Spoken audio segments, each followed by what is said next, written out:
Hello, welcome to Splat Chat. There's no more episodes. I think the episodes are tacky, but we're here. We're patch 11.2.0 just came out, and we have a lot to say. Here with me, I have Shaq of FT Win Acclaim, Popgun of Popcast Acclaim, and much more. How are you guys feeling? I think so, a little bit, a little bit. I think they're a little.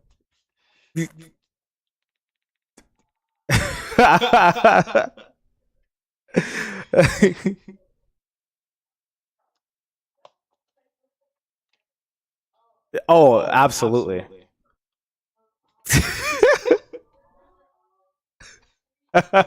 Exactly. No, no, they hate it. I'm telling you, they hate it. You go without it, they come back immediately. I'm telling you.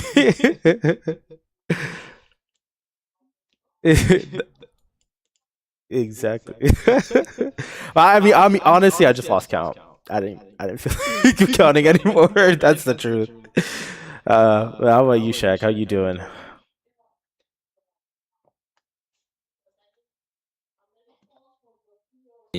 Splatoon playing in 2 months.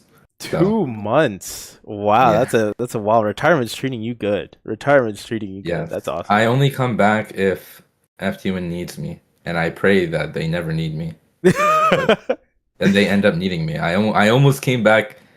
I I was almost gonna be in the NA League Part Two. Part two. Okay. See, that would have been exciting to see you back in because you know as they say, nobody truly retires. Nobody truly retires That's around true. here. That's true. So, yeah. Speaking of which, this thing might be getting some people out of retirement. If you thought this past meta was a little boring, Nintendo said, let's drop it right before playoffs for the NA League. So we got to take a look at that. We got to take a look at that, see what's going on there. But before we get into it, how do you guys feel about it? How are you feeling about it? You're asking. Well, Shaq just admitted to not playing the game for 2 months. I keep up. I keep up. Somewhat. The last time I played, I've been playing Donkey Kong since it came out on in SO for the N64. That's been my focus. PJ loves Lanky Kong. That's just like everything you do makes him laugh. So that's been my focus. As far as like the patch, I feel like it addressed things people had issues with, but at the same time, has there ever been a point where somebody said, I love the current meta? I'm really enjoying what everybody else is doing. No, if you look back through the history since like the first cavemen started like interacting with each other and they started creating the first game, they're like, "Unga bunga, your strategy's are brain dead." That's where we're going to get. I understand there's been a lot of people say, "Oh, this game is unplayable with Blaster where it's at, and you know everybody's using E-liter and X rank, and I can't deal with that." Okay, well now that there's like Splatling's been nerfed now, I know Blaster's been nerfed, but that's just gonna rise something else that people are gonna be frustrated with, and maybe we don't know, maybe we do know what that frustrating thing is, but I don't know. I would have liked to see more things get buffed. L3 got a little bit of a pat on the back. I don't know if it's anytime something gets a buff, Char is like, "Oh, this is going to be the next big thing," and it's like, no. But I would have liked to see more of those weapons you don't see at all get something that would just make it more fun to play. L3 seemed to be the only thing that got something like that, and I don't think it's going to be significant enough. But I don't know. I like that there's still patches coming out. Yeah. That's my biggest takeaway from this, is that they're still updating something with the game. And it seems like they are taking things into consideration that you would actually care about. Like, again, the Blaster and the Splatling getting something like a kick in the shin. Because there were times in Splatoon 2, late in Splatoon 2, where it just seemed like the most random things would get buffed or nerfed. And it's like, who asked for that? Like who needs Clash Blaster to have anything? There's clearly an so agenda. it seems like there's actual focus in a competitive mindset behind the last recent patches that we've been getting. So that's cool to see. Is it gonna break? Is it gonna change anything like across the board. Like, oh, now I'm going to play the video. This is what it was keeping me from playing the video game. It's like, no, I don't think you'll see that. Yeah, I agree, and I think that like it definitely addressed a lot of things. I know a lot of people, but I felt like some people felt like certain things definitely got off the hook, like 52. I that's what I've heard a lot. A lot of people are complaining about 52. I'm like, people have always been playing 52. It got worse. At least from an outside perspective, I'm just like, oh, it just seems like the same people running 52. Just more people are doing it. But yeah, especially with it getting a 10 points per special. I mean, who was spamming the whales that much? I don't think that's why people were picking it at all. So I don't know. That's kind of my takeaway. I agree. There's some things got hit, which were annoying, but did we really see that much of a shakeup? It just seems like we're gonna see certain playstyles show up more. But what do you say, Shaq? As someone who's been in the seat. I thought it was funny how Popgun mentioned the Clash Blaster. I was reviewing the patch notes. That's something they buffed this patch apparently, and they've been trying to bring it back. It was good for maybe like a month in Splatoon 2. But yeah, no, I agree. I think, well, okay, I talk with the F2 group a lot, and they've been kind of saying how, okay, Heavy getting nerfed was kind of the weapon that essentially stopped 52 from just having free reign to do whatever it wants, spamming paint, getting a million wave breakers to break its wall, etc. So Heavy getting buffed kind of pops up 52 a little bit. Blaster getting nerfed slightly makes the matchup into 52 harder, etc. I think 52 is going to be the king of this patch, and we're slowly going back to the end of Splatoon 2, at least with just the 52 gal. I was about to say the same thing. It seems like, everyone's been complaining AoE this, AoE that. My favorite tweet from seeing that is AoE Sahur. Like tung tung tung Sahur. I'm like, oh my gosh, people are frustrated. They're like bringing in brain rot from last year. But like it seems like now like a lot of the AoE has been getting hit. And yeah, it's like you said, like people are just gonna pick up shooters. Everyone's saying, you know what, we're gonna start running 96 and 52, and we're gonna combine them together to make this horrible thing. I'm like, oh no, shooters. I mean, that's why I feel like some people might be like, it's my time to shine again. I don't have to play a blaster or a slosher or anything. Yeah, let's take a quick look. Is that what people want though? I don't think that's what people want. What was anybody who was playing blaster not having fun? Like, oh, I hate getting all these splats. I hate dominating the game. This is so boring. I wish it was harder for me. Oh, and then you're going to switch to 52, a 2-hit weapon. That's going to make things more fun for you. I mean, we've seen what you can do when you have like certain things soldered onto your Switch and you can cancel crabs left and right. Like, yeah, that's more fun. But like, who was... I understand like going up against those things is really the frustrating thing. Like, man, this blaster just obliterated me again. Like, I get that, but like I don't know. And why did InZap get a buff? Yeah, is that what I'm seeing here? What? Yeah, it seems like it. What was that all about? I guess it needed more paint around its feet. I feel like it paints just fine, personally speaking. I don't know. It's a pretty strong buff. Like the whole thing with Zap is like the strafe speed. It paints around your feet more consistently now. Like you're just gonna be moving at like Mach 5 in every fight, no matter what. Yeah, exactly. And I'm thinking like, I feel like with, NZAP has been like the main pairing with E-Leader we've seen a lot. Obviously, people are more going towards like that Tri-Slosher Nouveau, I think it is, the one with the cooler. So like seeing like the NZAP go up in pick rate, maybe it wasn't like super popular in solo, but like seeing it go up here is just like, I feel like we're just like, okay, more E-Leader then. I guess this is just gonna have to be the solution, which I don't think anybody really likes. I haven't seen a single player besides E-Leader players say, oh my gosh, I love E-Leader. I love comps with E-Leader. It's so much fun to play around. It's like it looks like it's gonna be that and then playing with more shooters. So, but you guys mentioned the L3 buff. I'd like to know a little bit more, especially for the viewers who might not understand this buff. Like why is this one maybe not bringing L3 back, but why is it pretty significant for L3? So I remember when L3 and probably more so H3 back in Splatoon 2 was widely used. And then I think the problems that it has is that when you just fire the weapon, you're just married to the shots versus like a shot or a splash or a gal where you can just fire it and you can just dip out of the firing if you need to versus. So maybe like the L3, the shots being sped up means you can get rid of the shooting action quicker and you can move to something else. Like, yeah, that's a good thing. But I just feel like the weapon itself and maybe the kits more so are just kind of outshined by other things from a competitive standpoint. I don't know. Shaq would be more of an expert on that. Yeah, I was talking about this last night a little bit. I think you have the right idea here. One weird thing, they buffed L3's range, so H3 literally feels essentially useless. I think the difference is like half a line marker in the training area, which is really interesting. They boosted the shot velocity as well, so it's just like, why even bother with H3? Because you're right, like you can't. The meta is like so fast paced with all the fights. You're getting cooler. H3 is too slow. Like there's too much end lag.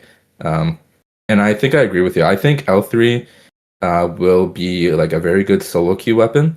But like the best one that comes to my mind is the pack one, and pack gets shut down by like any sort of charger, and those are very prevalent. And I don't think that's going to change nowadays. So in a competitive like team environment, I still think like maybe there will be some niche picks for it, but I don't think it's going to like dominate anything.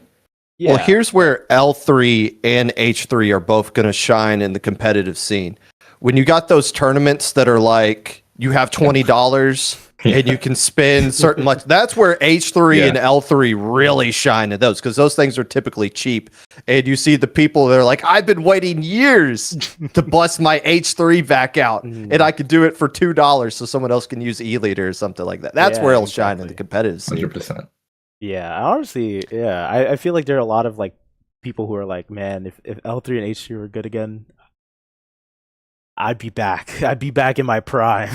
But yeah, they're fun. I mean, they are fun. If you're really good with those things and you're really accurate with an H3, it has a high skill ceiling.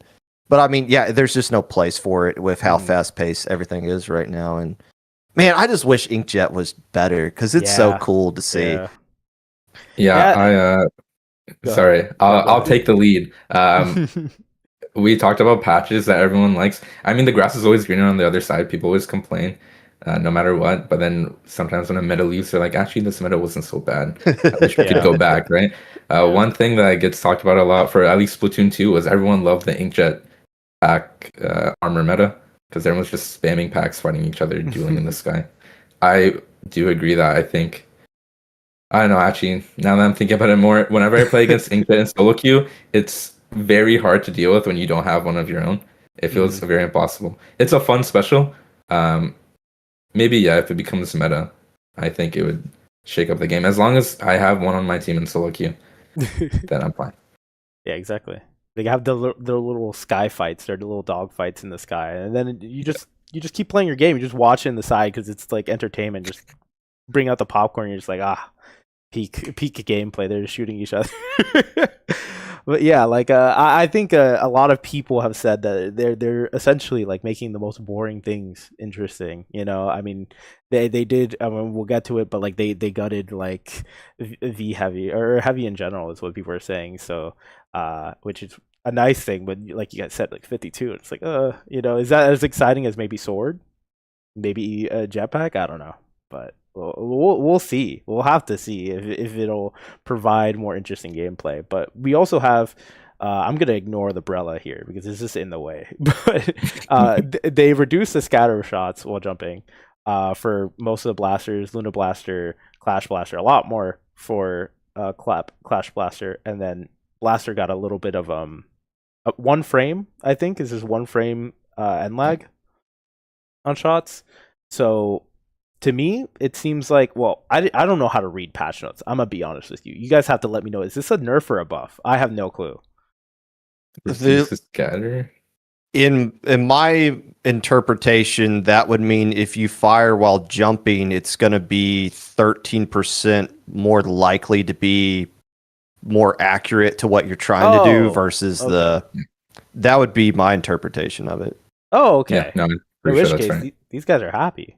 Yeah, people might even start picking them up. But yeah, I was more interested in seeing like the nerf specifically to Blaster, Custom Blaster. We didn't see a lot of gleams, but like Blaster here, I from what I can tell, most people don't think it's the worst thing ever, but it is a little annoying.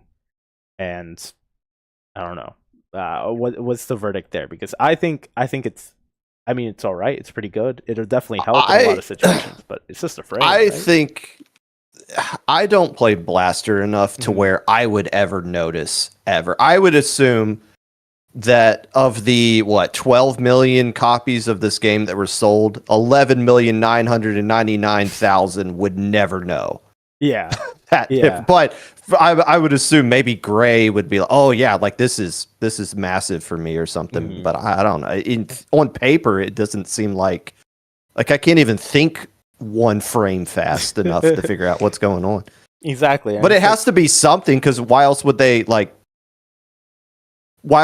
add it to the patch? It would have to do something significant. Yeah, exactly. I mean, I'm thinking like a sub of swim speed up. It's just it counteracts it, I think, which I mean, I guess that hurts gear for sure, but I think it's fine for the most part. I think it's fine. I don't think it's too bad.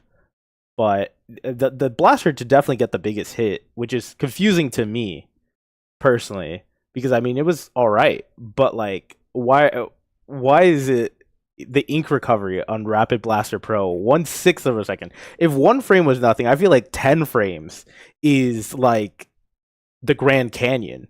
I don't know. I feel like this was a crazy nerf to go about on a weapon that wasn't even like that present. I don't know. What do y'all think? I agree with you. I feel like it's kind of random. I haven't heard Rapid really pop up in conversation at all. I don't know. Maybe they want more charger-centered meta at this point, because I mean that's what it feels like it's pointing towards. Yeah, but like, why? I just can't possibly wrap my head around like why. Like, is that most exciting? Is that what most people want? I feel like I don't know. I don't think what was before was the best, but I feel like in this situation, it's like I don't think a lot of people are clamoring for more charger play. I feel like more people, at least from what I've seen, don't want chargers. None. If we could have a chargerless society, like they would, bring back Splatoon 2. Some would even clamor, like for the most part. But like, yeah, I don't know. It's weird to me. It's weird to me. I don't get it too much. It's definitely excessive too, because I feel like I always heard like the one thing holding Rapid Blaster Pro back was its uptime for like cooler. It just can't like farm them as much, and to like hit it where it needs it, it feels excessive. Yeah. Well, we've seen the vanilla used somewhat frequently, maybe not by like the top teams, but just teams that have made top 8 before, for the Rainmaker vac. As an option for that. If you didn't want to use 96 or you didn't want to use the Splat charger or something, but you still wanted the vacuum, it's like, okay, that seemed like a decent option. But yeah, I don't know. I don't. That's a like, and again, I'm not playing this game, so it's not like I have the knowledge of fighting against this. Like, is this just like, okay, there's something needs to be done to it because I can't figure out a way around it or something. I don't know, but as a commentator, I never was frustrated seeing it. I was anything more excited. Like, hey, something different. I was like, whoa. Like, hey, look, what's the kit on that thing? Yeah, let's talk about that for a little bit. Oh, wait, no, it's already gone. and in general, I don't know. I'm mostly by the stats with this thing, and especially what I see, mostly in the competitive side. Not too much on like X rank and whatnot, but like this thing didn't pop up at all, and I feel like if it was more annoying, it would have been popped up. Like the only people picking were people who are like, "Oh, I got filled into this role in this team. I guess I'll pick this up. I guess I'll be the cooler." And it's like, I didn't see it really that dominant. So it's a shame. Maybe one day we'll see it. Maybe they'll forget it forever, and that's it. There was no chance for Winter or any of the other Rapid Blaster pros to come back. So I mean, I guess people are gonna have to go to normal Rapid Blaster, which I don't know. I don't think that's the best. But lastly, the talk of the town in terms of the weapons, heavy splatling, radius inked down, and radius of the ink splatter at the point of impact decreased by 8%. So 8% on both ends.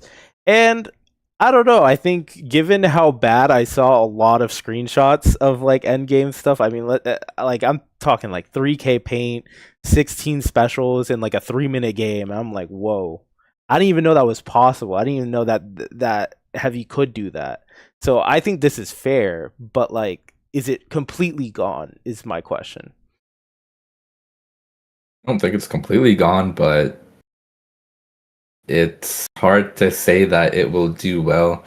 I mean, Rapid got nerfed, Heavy got nerfed, Chargers are going to exist. And the whole thing was like, yeah, okay, you can still play Heavy into a Charger, just stay away from them, paint the entire map. It's going to be a bit less efficient because just like the less paint, for example, like something that a Heavy team might have done before was like Heavy Dapple. You have Dapple for the cooler. Heavy just painting the whole map. Now I don't know if like Heavy can even put enough paint to justify the Dapple on top of it. Just because like of that loss in paint, like some comps would have to change. Maybe it can still live in like more niche comps, like the Heavy Masters can play it, but it's probably gonna die down. I think in general. Yeah, go ahead. Sorry. That's a fair point to bring up. It's almost like Nintendo wants you to do Charger if you're going to do like an anchor comp, because it's like, okay, any other option you have, we're just going to kick in the shin. Yeah, we want you to do E-Leader. We want you. Hell, even the red Snipe Rider of all things got a slight buff, because it's not getting rain fast enough, I guess. Squiffer a little bit there, but yeah, it's curious that no Charger got touched at all, but everything else did. It seems like they just want you to use those things, which people have been using. Like the Snipe Rider, when it first came out, I think we kind of dogged on it for a bit, and then we realized that we could just spam cooler and it just paints a ton. And it's like, oh wait, this thing is like incredibly broken, and it's just stayed that way for such a long time until the point to where E-Leader players are like, well, can you do in-zap so I can just like have fun playing the video game for a little bit? But I mean, like, that's been Chara put out this thing where it's like a tournament that would ban, I think, 52 and Heavy, and I was like, I cannot believe we've reached the point to where we're considering banning Heavy before E-Leader, when that's been a thing people have been calling for be banned since like 10 years ago. Yeah, exactly. But I don't know. That's where we are. I feel like that, from an anchor standpoint, is just going to make things more like maybe you won't see people drop Heavy. Like the Splatling enthusiasts will probably like stick it out. They've been dealing with nerfs and things like that before. They'll figure things out. But it's just one more thing to deal with when you have to go up against the Pins and the E-Leaders of the world. Yeah, I agree, and I think one big thing that like. Kind of what you said about the philosophy, like why are they banning it? I know it kind of goes against it kind of goes towards what I was saying, where it's like, or against, I should say, that like there were a bunch of weapons that were very skill expressive. They have a high skill ceiling, so only the best are really like making the most out of it, and then they like kick it in the shin. I feel like E-Leader in general, like more sniper-esque like weapons in games, like they do pretty good. They're annoying for everybody else to play around. It becomes like, oh, now the game is just how do I play around this one weapon that could kill me from a million miles away in one shot. But like it still takes skill to like do that, and I just wonder if that's like the kind of skill expression they want to have, because I mean, swords are still good, they are, but like they're nowhere near as like how much people want them. And in terms of like specials that had a lot of skill, I mean, we were talking about Inkjet.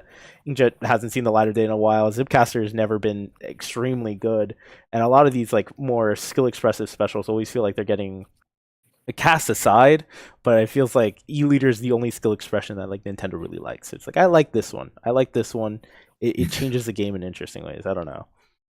Well, the vast majority of people that touch E-Leader are not a problem. Yeah. Let's be honest. I always tell people in low ink, you don't have, if you're a splatling going against an E-leader, until they are constantly splatting you, don't respect them. Just like do whatever you want, because like it's on them to hit the shots. The problem is when you get up to the top level and you got players like Basil and other E-leaders dot Q that are just hitting everything. It's like, okay, what are you supposed to do at that point? Exactly. Fire Zukas at them and hope like it just kind of connects, I guess. You can't missile spam anymore, which is a good thing. But yeah, like the really good E-leader players make the game feel broken. But again, that's only like a handful of people that are actually at that level. Sometimes you'll run up across like an X rank E-leader that's just like, man, this player's really good, but they're not going to hit every single shot, and that's all I need is for them to miss once. Yeah, exactly. And it's weird because it's like it's the only. I genuinely feel like it's the only weapon. They're like, listen, the good people can destroy the game, but like that's okay. I will allow it. I guess so. That's kind of my idea on it, but it is tragic to see like heavy splatling go. But we have the specials. We have the specials here. We got to talk about the specials. We got to talk about them a little bit. Why do they hate Bubbler? That's what I have to ask. I mean, it feels like they don't want to see Bubbler exist at all with some of these changes. And they even touch Bubbler directly. They're just like, here are a bunch of things that hate Bubbler. I mean, we have the Trizuka, the Inkjet. I guess those two, but to me, that was like, wow, that's a decent bit. So, thoughts on that at least? Sure, have Bubbler. One of them.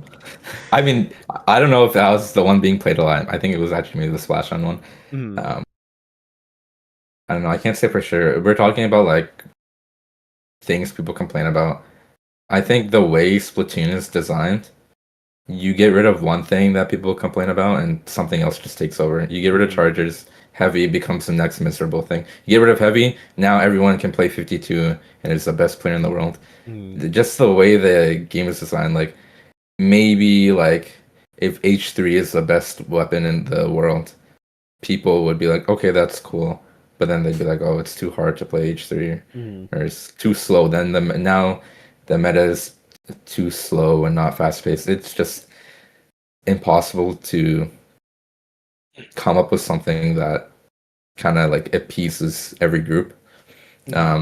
And aside, like as far as it goes with Bubble, I don't know, maybe too much. Like my thought process is that Bubble just kind of pauses the game for a lot of weapons. Oh, they pop the bubble on their plat. I can't move forward. It just denies too much. So maybe they're trying to gut it for reasons like that.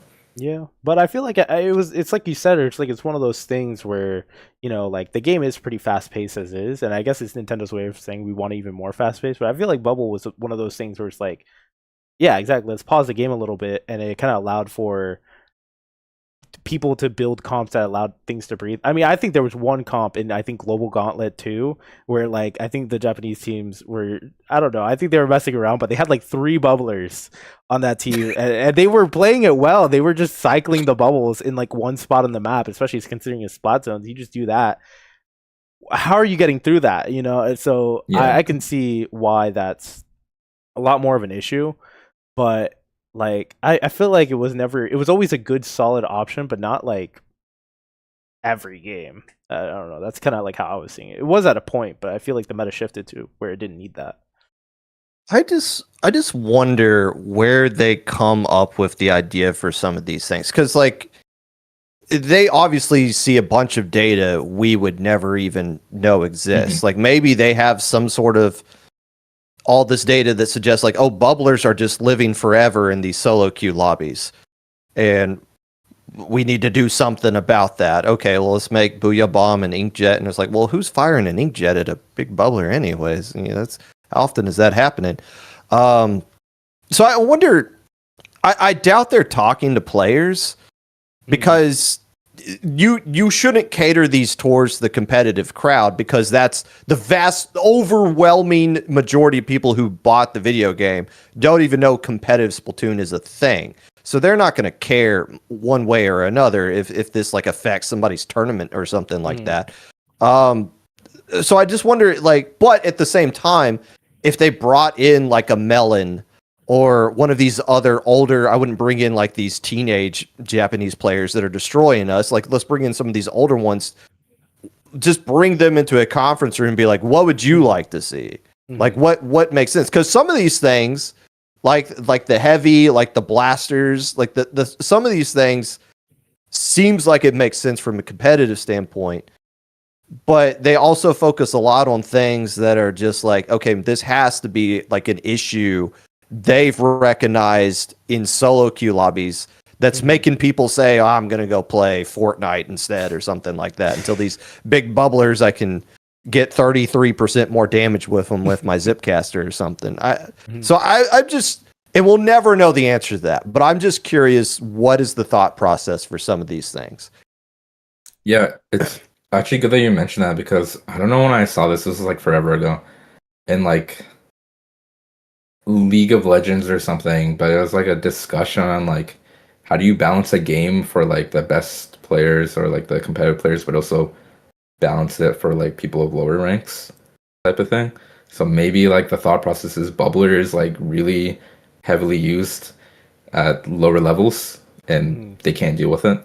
So something like that, but it's just like conjecture, right? Like, but that would make the most sense in my head. Some situation like that.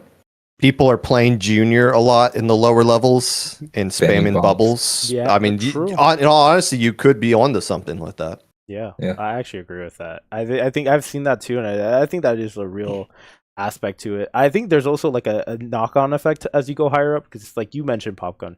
You have these E-leaders, they're going to start running amok. Like, the obvious answer is to pick things that deal with them a little better, like the Zuka, and giving Zuka directly, like, its biggest counter, arguably, like, the ability to get shredded a little faster. Maybe that's there. Maybe it's Nintendo's way of being like, hey, I mean, I know we didn't touch E-leader, but hey, like, the thing that keeps it safe, you know, it's weaker now. You could use the thing that counters E-leader a little bit better, but I mean, that's not the most consistent way to counter it.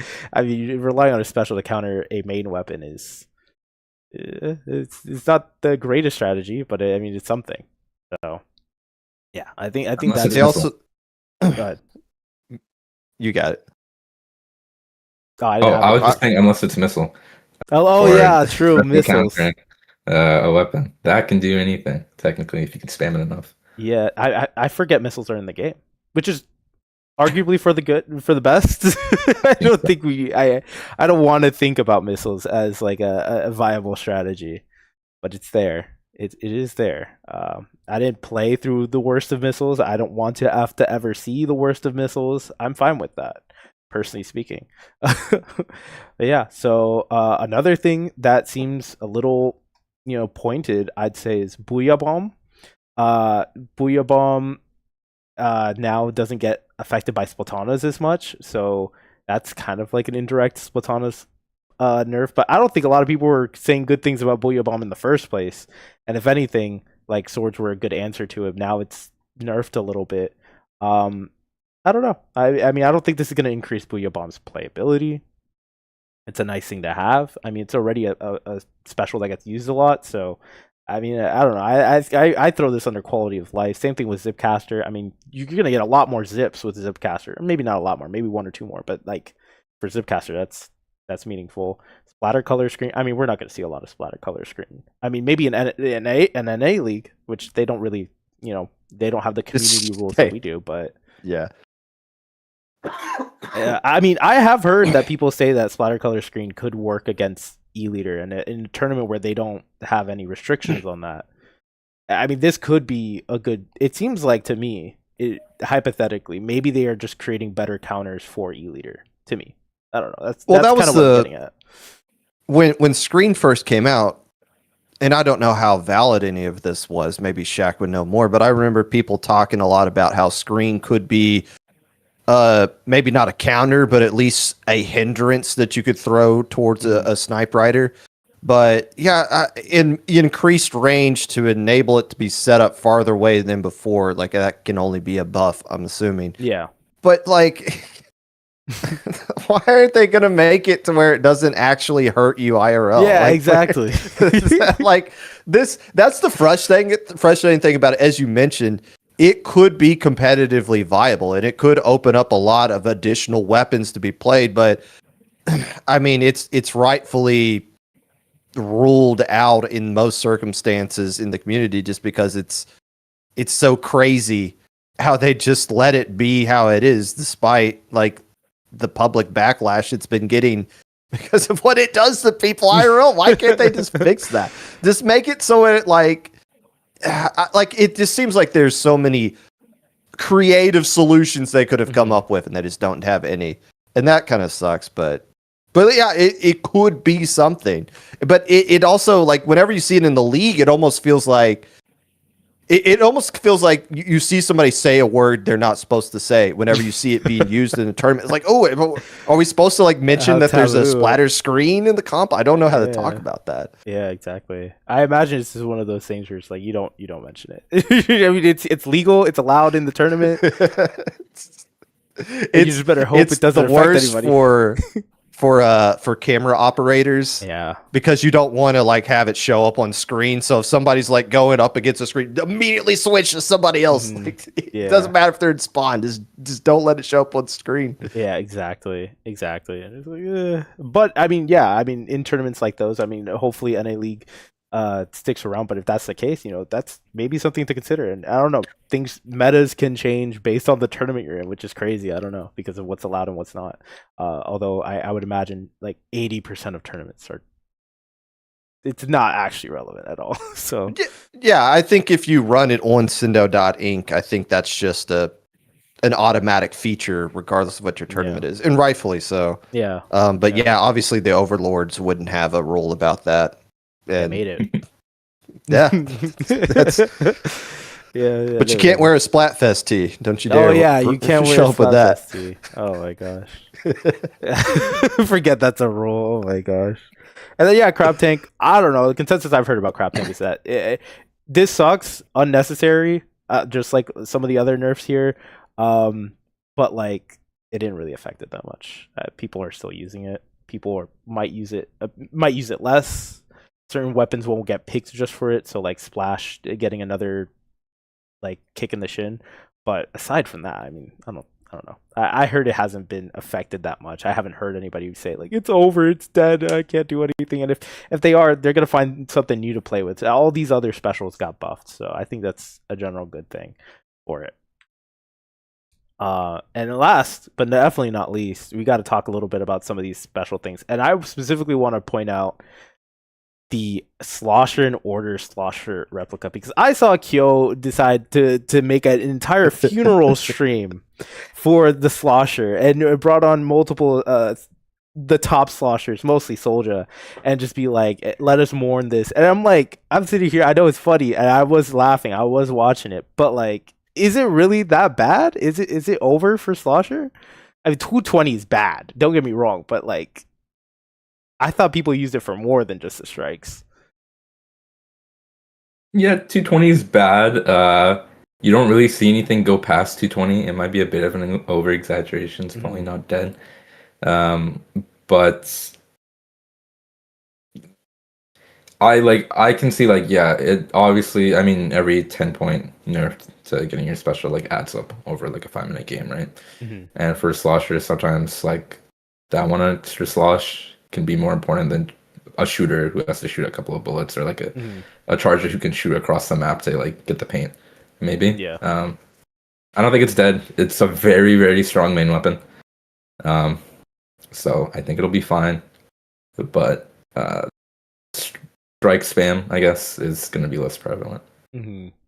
Yeah, and if a different weapon kind of takes that spot, it begs the question. I mean, Slosher Deco got -10. You know, it's like the surgery thing where it's like, oh no, where did my arm go? And it's like, who do you think donated it? And it's what's the Slosher Deco? I don't know. I mean, I think it has. Dart is awkward, but like, hey, I mean, you could replicate the Soda Slosher if you get good with it. It's not the same. It's never the same. It will never be the same. But like, I don't know, if you're willing to relegate the the ink strikes aspect and you still want to play Slosher, I mean there's better options, let's be honest. But I mean, hey, maybe we'll see at least one person use it. I think it's such a silly weapon. I'd love to see it. Yeah. Didn't Kyo use it in the Resurgence League? I think this was when like Crush Soda was like not allegedly taking it as seriously as Kyo might have wanted, and said just like F it. I'm just gonna use Slosher Decker. I'm gonna zip cast all over the place and just try to LeBron James this. Zipcaster got buffed, by the way, so you might be onto something unless you're not. I don't know. So the question is, with all of this, I mean, because when I think about Slosher Deco when it comes to tower control, it's like, okay, there's more times where you want to hold on to the strikes and not just get them and immediately pop them. So it's like, okay, well, that extra 10, you're just going to naturally get that anyways, even if it was at 210, just because you're waiting for the right opportunity to use them. But how does all of this work into zones is the real question, because that's obviously the mode that we're trying to push more at the top level scene with the events that we're trying to put on. I think that's where you're going to see more of the changes come into play. And I think Jared kind of alluded that as well in social media. Is like, what is the future of zones with all of this? Yeah, that's true. Now that you mentioned Jerry, I forget like that video, like side by side of Jerry being like, "This is the worst patch ever." And then ProChar's like, "Yes, I love this patch." It's like I feel like that's basically where it is. There's like some people are gonna love this patch, other people are gonna be like, "Why are you kicking me in the shin? Like this is unnecessary." But yeah, I don't know. I'm just looking at like these other changes. Some of them are kind of nothing burger. Some of them are like, okay, that's a cute buff, and then like some of these are like, ooh, like that sucks. Like the Dynamo and Gold Dynamo Roller. I never saw those as too much of a nuisance. I mean, they were playable, and that was nice about them, but I never saw them as much of a nuisance. If I were to apply Shaq's theory about just like low levels, yeah, I imagine a bunch of like B- players were like really struggling with the Dynamo, but like, I don't know. I didn't see that much of an issue with it outside of that. But yeah, that's kind of, I don't know. Is there anything else that's like worth mentioning in this list? I feel like, I don't know. What do you guys think? Because like I'm thinking it's like, okay, these are very like, okay, I guess. Luna Blaster I think is probably the second one I mentioned. That's like, ooh, that hurts. I mean, it can't paint for itself. And is that I think that's the hammer one, so less hammer. Yeah, I mean, everyone's using those hammers like they're like tactical nukes in Call of Duty, and they kind of are when you just like throw them across the map. And you're like, hey, I did it. I mean, you only get one, but like, hey, you did it. That's what I've seen. So, any thoughts? I'm more interested in the changes to X battles, to be honest with you. Just as somebody who just plays casually now, it's so hard to just play the damn video game if you want That's to, true. Especially if Clan Blitz is in rotation in X rank. You might as well just turn your Switch off or do something else. Like it's almost if you do get a lobby, it's just like the same folks over and over again. And I don't really think, as far as what I'm reading, this doesn't really get addressed with that. It's just more, you're less likely to get put into, so like as a Splatling player, you're less likely to get a charger on your team. But wouldn't that make it even more of a longer wait time to try to find like those exact scenarios, which, exactly. I appreciate. It's not fun being on a team with 3 anchor players. And it's like, okay, well, what are we supposed to do with this? But also at the same time, would you rather do that than sit in the lobby for an extra 200 seconds while it tries to find that perfect scenario that might not even exist at that time? So I don't know. And maybe that got fixed earlier. I could be wrong. It's been a while since I played, but that was one of the reasons why I was just like, well, I'm just not going to play because it won't even let me. Yeah, exactly. I think that's a little bit more important in those situations. Like until you get to the tippity top, I think that's like not as much of an issue. I mean, we've seen at least other games where it's like once you get to a certain high level, you're just like, okay, I don't care if your queue times are 3 hours. Like you made it to the top. The top is lonely kind of deal, right? But I did hear that apparently they're changing the way the MMR system or whatever the matchmaking system is. Apparently there's a hidden X power now and your actual X power. I'm like, oh my gosh. I know a lot of people are frustrated with that, but I feel like that's how a lot of other games work. I think they've already kind of neutered the X rank system by like making guaranteed losses and guaranteed wins. And if I feel like at that point it is better to just have a hidden system and then the little system that's like number go up simulator. I don't know. I think that's just better. I think it'll also help with matchmaking because I think if you get overinflated, I think that is where you get into that situation where you're overinflated now, and now you're so far away from everyone else you can't find a game. So I mean, if you have a more realistic hidden one that actually gets you into games more often and then you have a separate one that's like dopamine simulator, like I think that'd be better. Well, let me ask you this question, CKK, because you're more in tune to other competitive games than I would be. How many games have the option at the top, like our equivalent of X rank, to where it's like, for this 3 months, you're only playing this region, or you could play the actual good Japan region? Like, how many of them separate it that hard line that you can choose by region that you're married to for 3 months?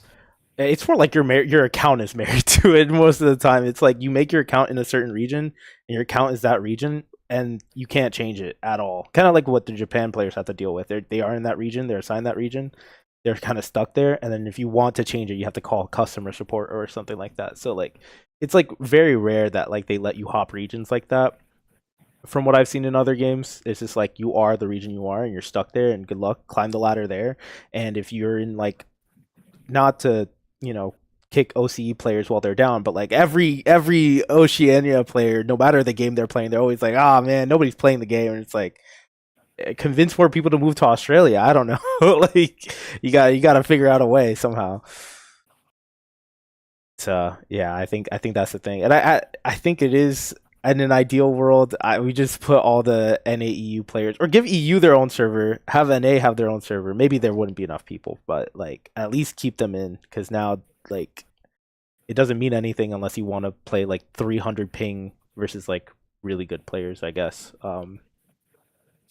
But hey, trade-offs. I'm sure the top players enjoy playing with Japanese players more often, with whatever under the table methods they find for it. But I know I wanted to talk about a few other things, but we've gone over the patches. I wanted to talk about some other terms, but truthfully, I mean, it's in the title. How is this going to affect the teams currently going to playoffs? Because we have an idea of who they are.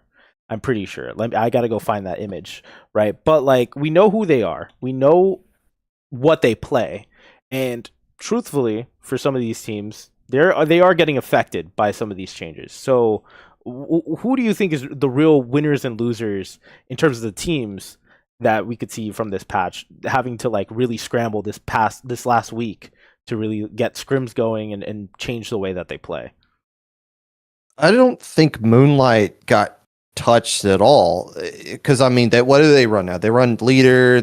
Shadow's been doing Tri-Slosher pretty much exclusively, but I remember Shadow every now and then will just complete. Oh, I'm just using mini now.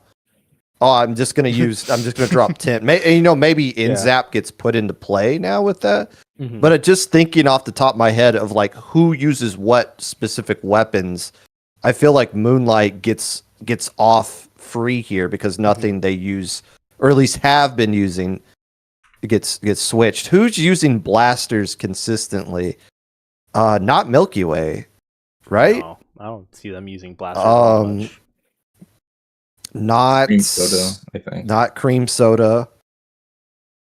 Let me pull. And I mean, it's just those three teams. Heelbook was using blaster a decent bit. I know Len was on the blaster. Was there anyone from Enemy on there? I don't think. Dat Kid's been using swords, I believe. Yeah. New development. Zero. Has Zero been using blasters? Zero's a 52 merchant, isn't he? Like, I'm pretty sure that guy only plays 52. I've never seen him play anything else.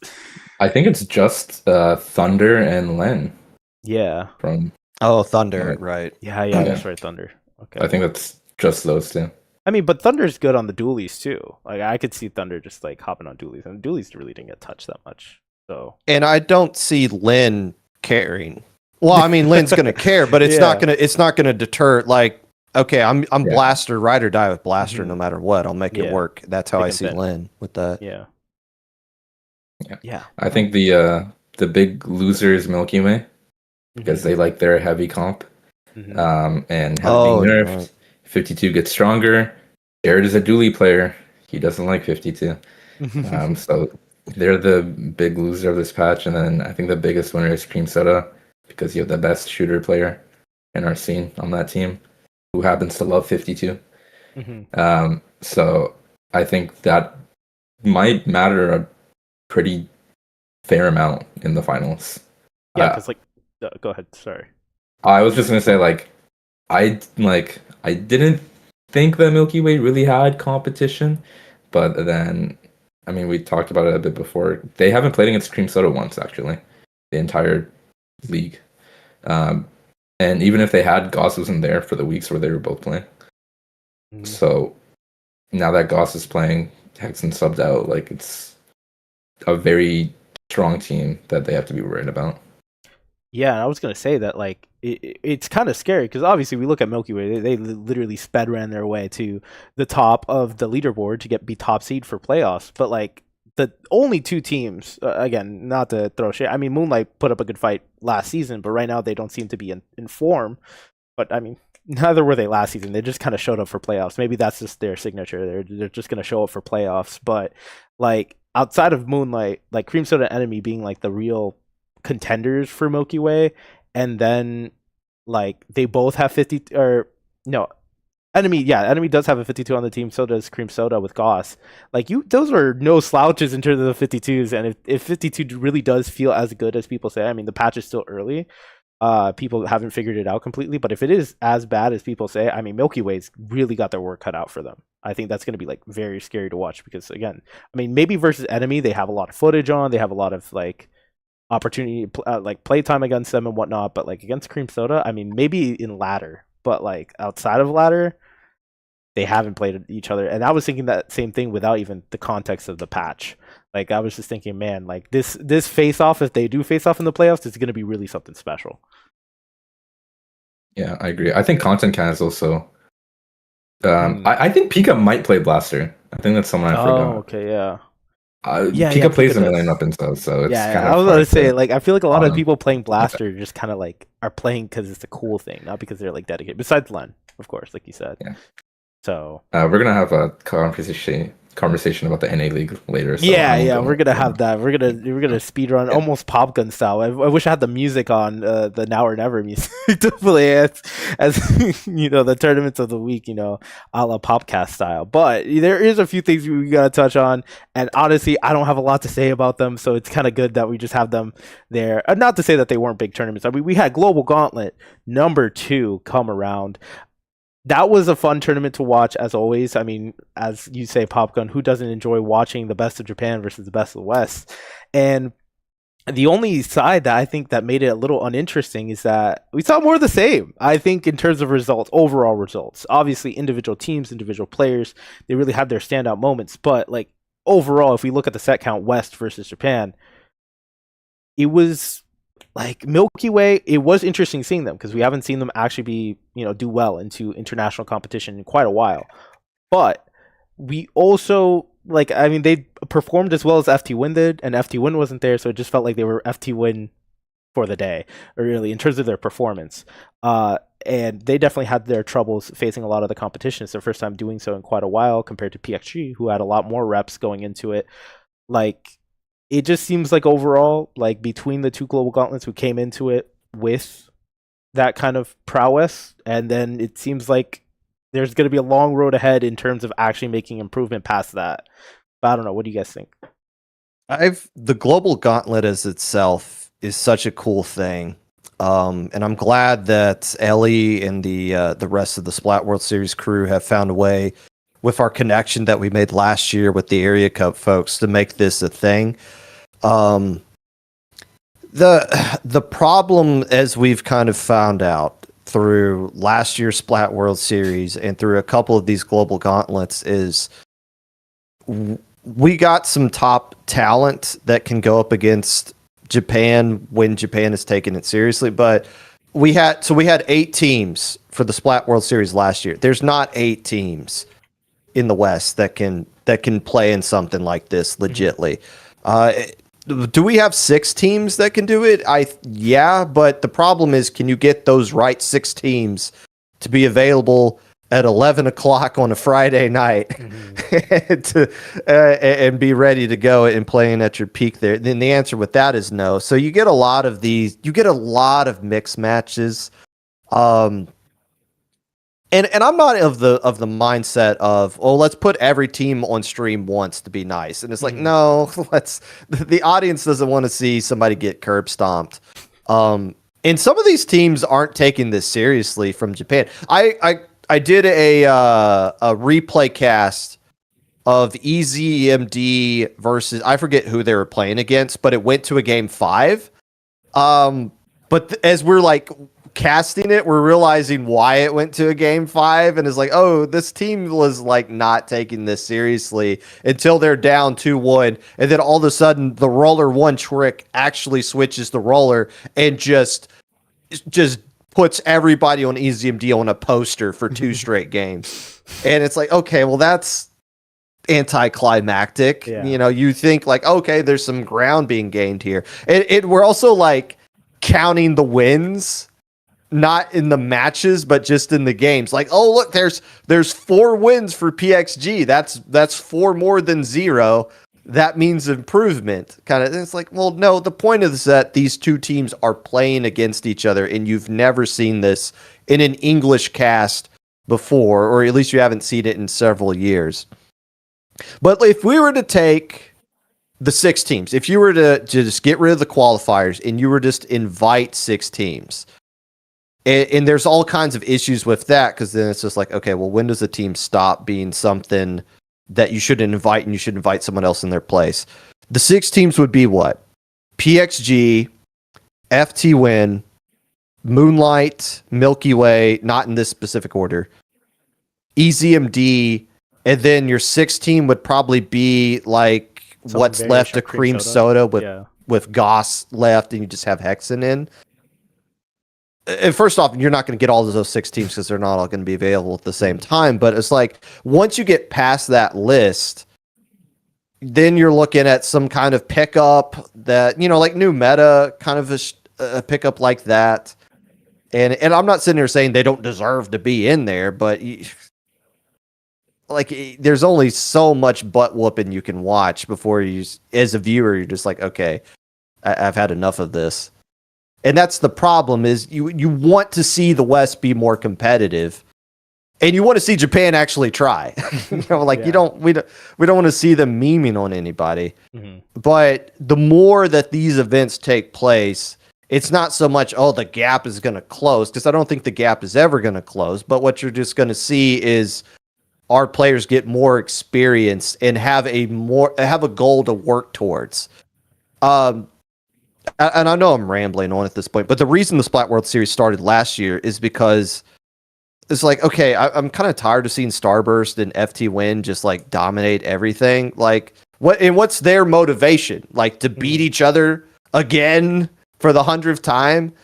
Well, there's this other monster that we know they can't beat, so let's put them on. And let's have FT-Win just play 6 monsters over the course of 3 or 4 hours. That I will watch. Even if they're getting 3-0'd, I will still watch that, because I know it's a different boss for them to overcome, and it eventually will help them improve. That's the real aspect of this kind of thing. And like, the teams that are going 0-18, like, hey, look, they're still there and you're not. Yeah. Exactly. Like, that counts for something. It's like that saying, or it's like that guy that was saying, it's like the worst of the NBA is still better than everybody who's not in the NBA. Yeah. So it's like, you know, it is definitely that kind of case. But I think it's a good experience for them. A lot of the teams that are going 0-18, yeah, it sucks for them, but that experience is invaluable. I mean, at least during the first Global Gauntlet, you had the first Splat World Series, you had 1 set against a Japanese player, and then you had to go beat a Western player, and then that's like, oh, well, all that preamble just to like not even get more than 1 team or seeing like the whole breadth of what's there. It is a lot better. And before, Milky Way came 1 point away from winning 2 games in the Splat World Series last year against the Japanese team they're playing. I think they played a team that finished like in grand finals, but they lost that, and then Frutella punked them, and then they're done. And it's like, okay, this isn't what we want. Yeah, out of anything. Yeah, and it's good to see them actually like go through it and see if like how they fare up against a bigger. I like the format. How about you, Shaq? I haven't seen you talk about like at least the format. Like, what do you think? Especially someone who is kind of has been in that seat to play against those monsters. Yeah, I wish we had something like this in Splatoon 2 because for a good year and a half, FT1 would beat every team, and then Narisha would join with his gang, his like 3100 XP or like 2980 a not player, Narisha, the best carbon in the world, and show up and just like take our lunch money every single major for like a year and a half straight.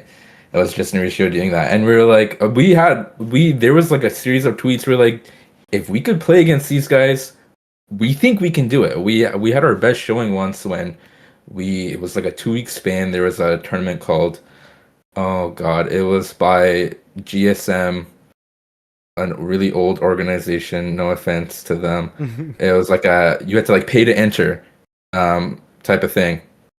It might have been pay to splat actually. This might be some. I don't remember the exact tournament, but for like 2 weeks straight, our whole thing was okay. Let's wake up for like 6 a.m. every day. We're gonna Japanese scrim. Then we're all going to school. We come back. We play Europe from like 3 to 6. We play NA at night, and we repeat for 2 weeks straight. And we did so good.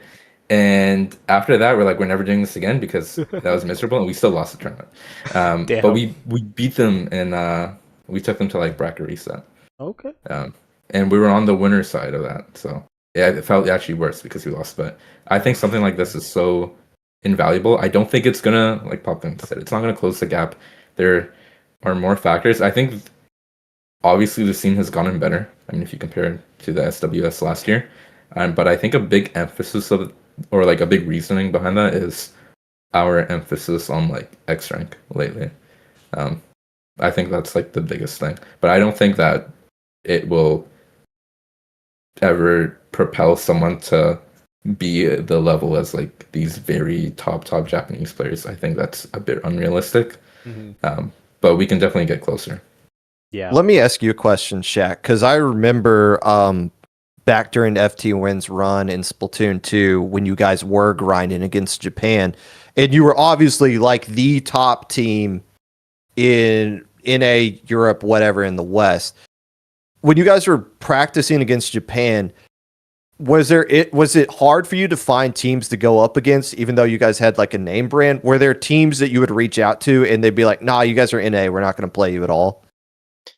I think we had a better time because it was still kind of recent after like Worlds and everything. But we would just get hit sometimes with like, sorry, Japanese only. Some days, like, yeah, we just wouldn't get a scrim at all. We'd look for an hour and a half and we'd be like, okay, we have to go now. So yeah, like there's still kind of like the desire for the Japanese players to only play against Japanese players because they don't like to deal with the lag, and we can't really do anything about that. Yeah, and I know it's unrealistic, but I'm telling you, one day, hopefully, when airplane prices go down, we gotta ship some of y'all top players out, boot camp style. Scrim every day, 6 hours a day, 8 hours a day for like a week straight or something, and see what happens there.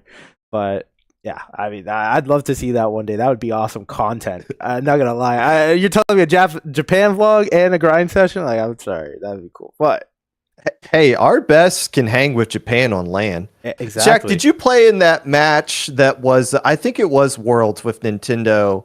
I think it was against the GG boys where F2N was up like 2-1. Yeah. And then they got 2 Splat Zone games in a row preset in the middle of the match. They don't do that anymore.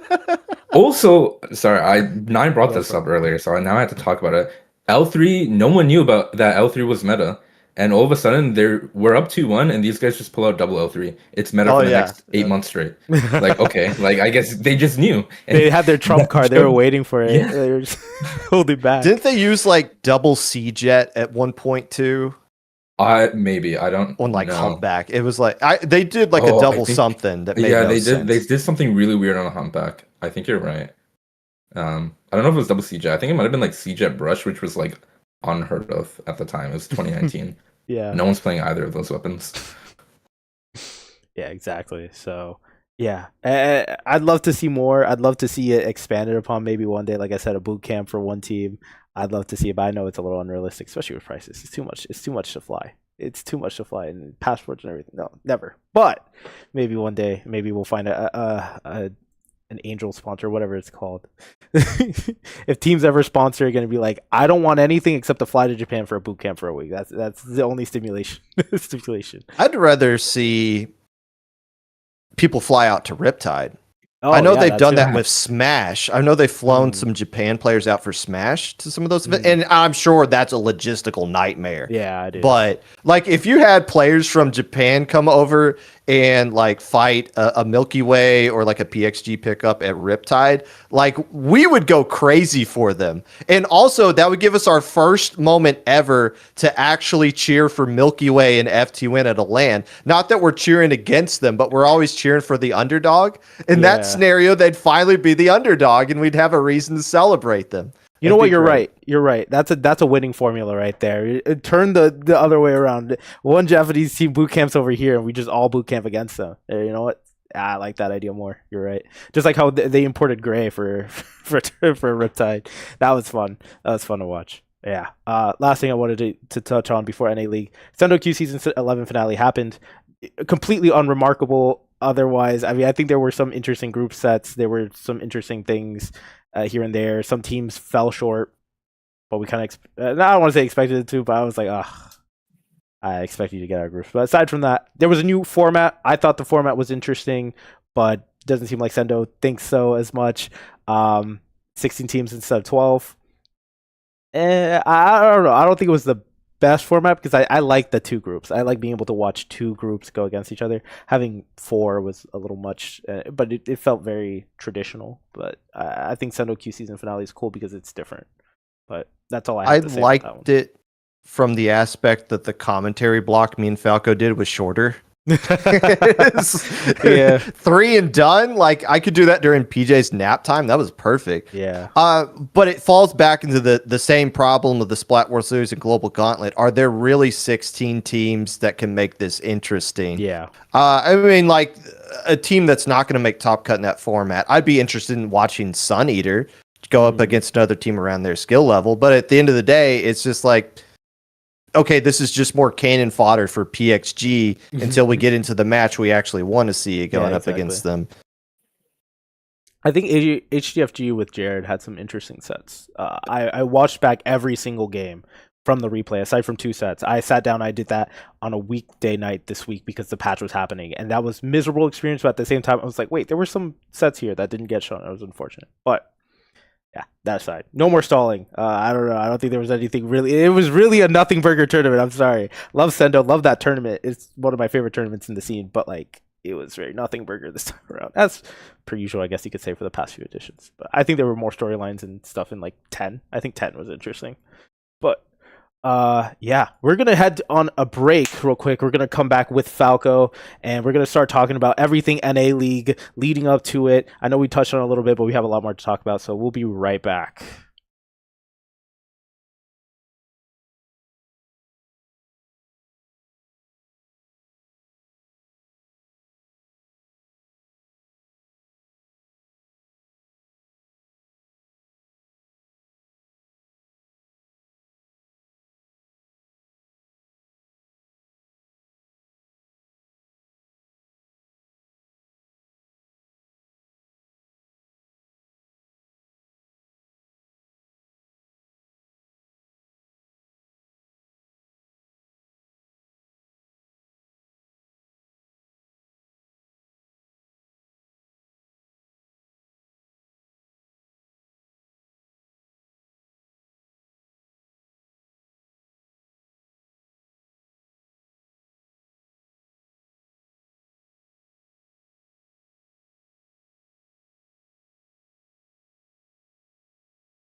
You're muted.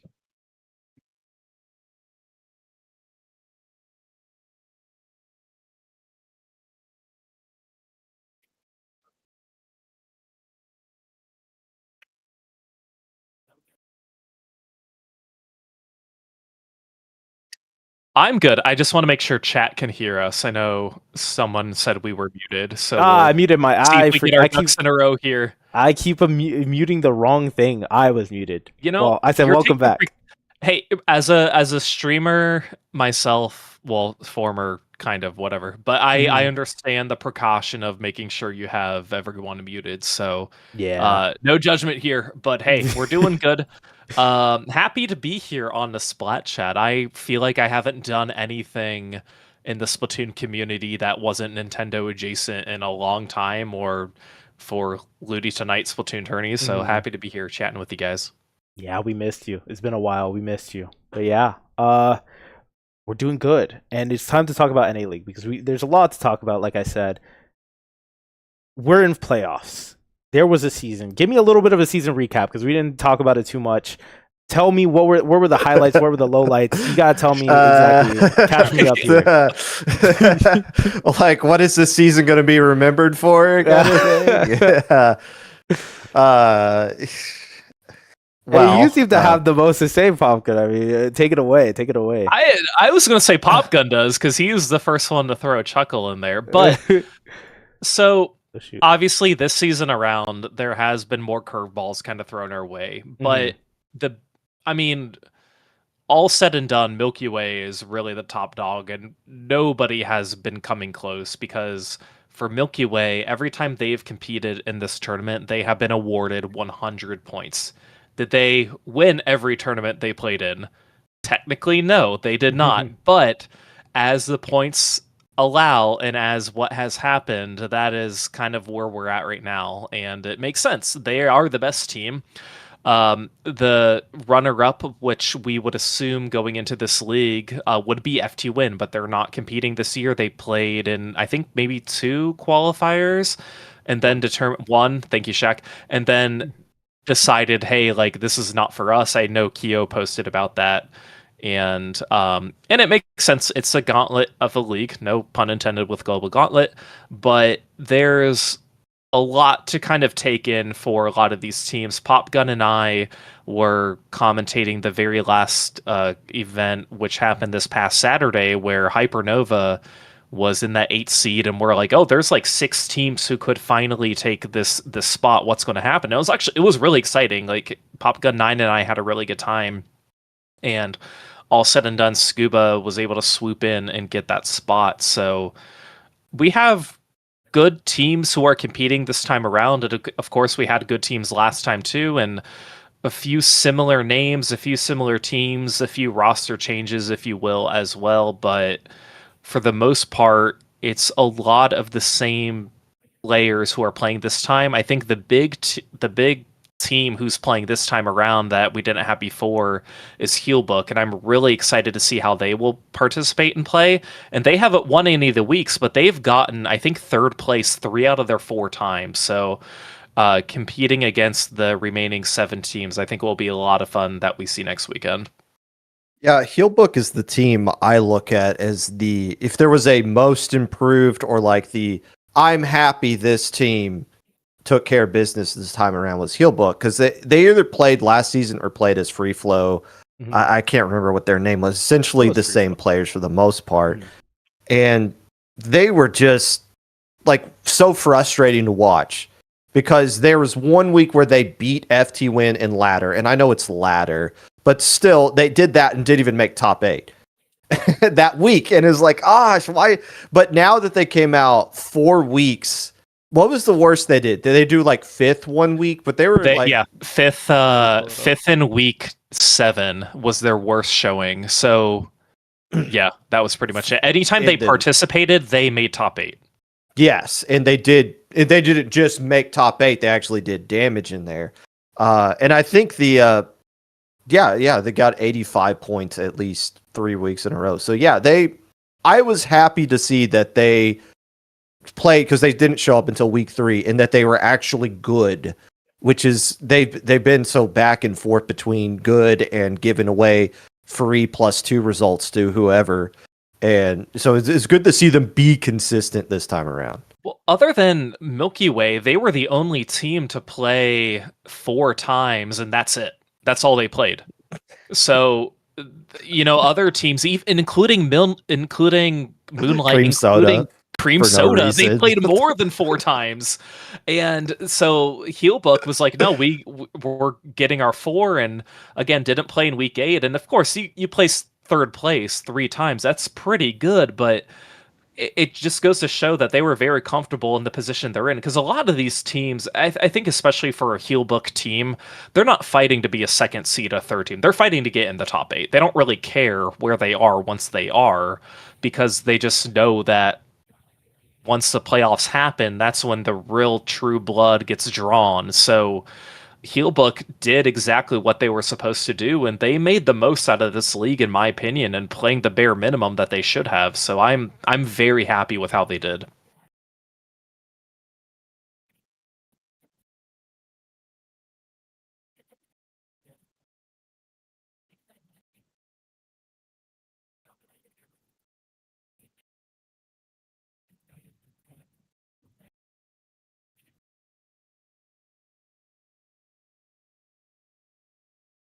You're muted, CKK. I forgot I was muted. I was saying that it is definitely a redemption story, especially because they got snubbed so much last season. It's good to see them back. Heelbooks has been playing more than Free Flow. I'd argue that I've seen them, so they've gotten a lot more practice in together than I guess the Free Flow team. However, they want to like deal with that naming scheme. But yeah, they like you said, they came in confident. They came in knowing what they wanted, and they were satisfied. They were like, "Yo, this is way better than what we did last time. Let's not waste let's not let's not waste our energy. Let's save it for playoffs." So yeah, I like to see it. I think that is the most impressive to me on this list. I mean, Milky Way getting 4 and then dipping. I mean, that's just what they do. That's just what they do. That's not surprising. Heelbook here is definitely like the story to really be cheering on. I like how the format changed from you have to play, well, you don't have to, but you get 5 weeks worth of points to now it's just 4. And we still saw the vast majority of teams play more than that. And even when they didn't need to, can we talk about Cream Soda? Why did they play last week?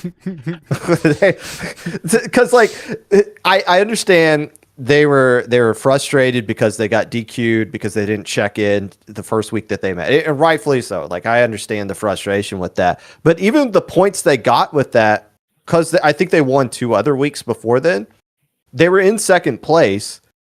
And if they didn't play, like, at worst, maybe Content Cat finds a way. I didn't do the math. Maybe there was some way Content Cat would jump ahead of them. But even then, that changes. There's no difference between the 2nd seed and the 3rd seed.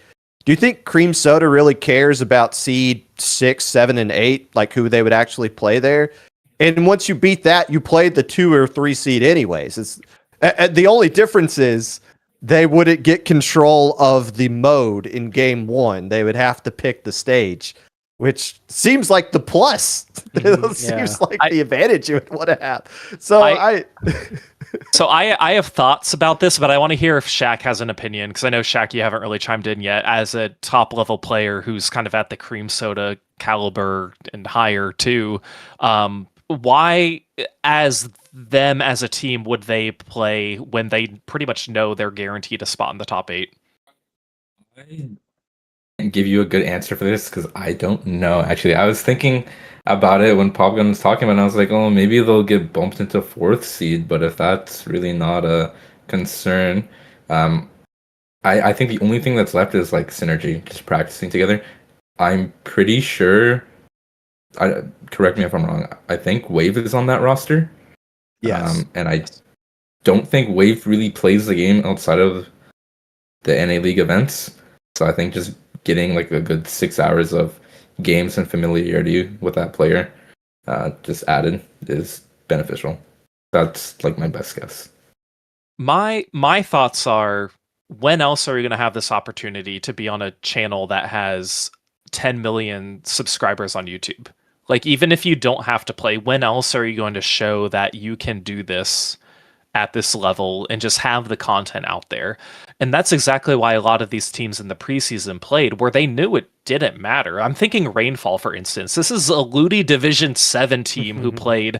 And also, there were Ludi Division 9 teams who played in the playoffs. They were literally on the Nintendo stream at this point. So I'm thinking, it's just for that team in particular, what can we do to just maximize our opportunity right now? Not to sound like super corporate or anything, but like they're just like, hey, when else are we going to have this opportunity to play on a stream like this? We're free on Saturday night. Sure, we might have to expend more energy than we want to, but this is really good for us. If we were all going to play the game anyways, we might as well do it on a stream where hundreds of people are watching, and that's kind of how I think of it.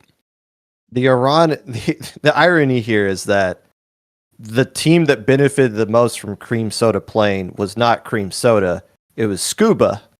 Because if Cream Soda doesn't play, I'm pretty sure that the 37 Handsome Boys would probably win that one. I mean, maybe like Content Cat survives a little bit longer, Winter's Side, maybe they do something. But if the Handsome Boys won the tournament, that would have bumped them ahead of Scuba, and Scuba would be moving down to 9. So they're lucky Cream Soda was there to just like block everybody. Like, no, nobody gets the 100 full points this week. We're just going to make sure of that. And maybe that's why they signed up. They just wanted to like gatekeep some people and be like, no. Because like if Usagi Fan Club signed up, they would have been a threat to win it. That would have been, and they would have got the full 100 points out of that. That would have put them tied with Duck Motif at 7th place. So yeah, it's good that there was somebody to make sure there just wasn't a free 100 points there. And Scuba's probably thankful for it now because it saved them making to the playoffs. Yeah, it really did. It really did. I'm looking at it now. I didn't even like clock that, but that is the difference between like legitimately getting in and getting out. That's insane. I mean, it's only 5 points. It would have actually been a tie, no? And I have no idea what the tiebreaker is with that either. Yeah. Nor do I care. Honestly, I do because I would have liked to see that. I would like to see like does it go down to set count, game count? I don't know, best placements. I don't know that, but that'd be interesting to see. There was enough drama this season anyway, but I love seeing a competitive drama. That's what I care about. That's what I want to see. So, but I mean, that is the storyline. I didn't even clock that. That's amazing, actually. But well, if I could go negative for a little bit, one of the other storylines, especially going into week 8, was what is Hypernova going to do? Because they ended up playing, and me and Falco were kind of like chatting leading up to the commentary, and like if Hypernova and Scuba play, that needs to be the match we spectate because that's the only one that matters. 8 versus 9, pretty much winner would move on. That's a playoff match at that point, and they didn't even make top 8. They played 7 events. 7 events. That sounds like a punishment. Yeah. For like if you were to like be found guilty of something, we sentence you to 7 of the 8 weeks in the NA league. It's like, my gosh. That was going to be the next thing I bring up too with Hypernova. The only week they didn't play is week 6, and if you can't qualify from playing 7 of your 8 weeks, then you don't deserve to be in top 8. That's just how it is. And they were on the outside looking in. I think they were at a 10 spot going into this tournament, where TZS, they were technically the 8 team and could not play. Oh, yeah. Remember that? Yeah. And I forget what team. Content Cat. It was Content Cat. Yeah. Content Cat took their spot, but right below that was Hypernova. And it's like, we can't, if you can't make top 8, for I don't know how many times they attempted to do it, they attempted 7 out of 8 times, but if you can't do it for those amount of times, then you don't deserve to be there. And that's what's hard. And of course, like, we're here in the booth saying that and not playing, but that's just kind of how it falls. And it just goes to show how important it is to do well once you do in the top 8, because there are teams, even I think Content Cat is the highest seeded team at seed 4, where there was 1 week they didn't even make the top 8 during week 3. Close. Yeah, week 3. Yeah, during week 3 they didn't even make the top 8. So making that top 8 is so important to progress your points, and it's so difficult because there were a few teams who were on the outside looking into. We had Swarm, we had SZA, we had LFN, and the Shiggy Wiggy was the only team who played where we're like, okay, you technically can't qualify even if you win, but you can play spoilers, whatever. They played in weeks 2, 3, and week 5, and week 7, but that was pretty much it. So again, a lot of good storylines going into that last week, but yeah, we just had one spot we had to fill. Scuba was on the cusp, and they squeaked by not allowing Hypernova to get in and getting a few good wins.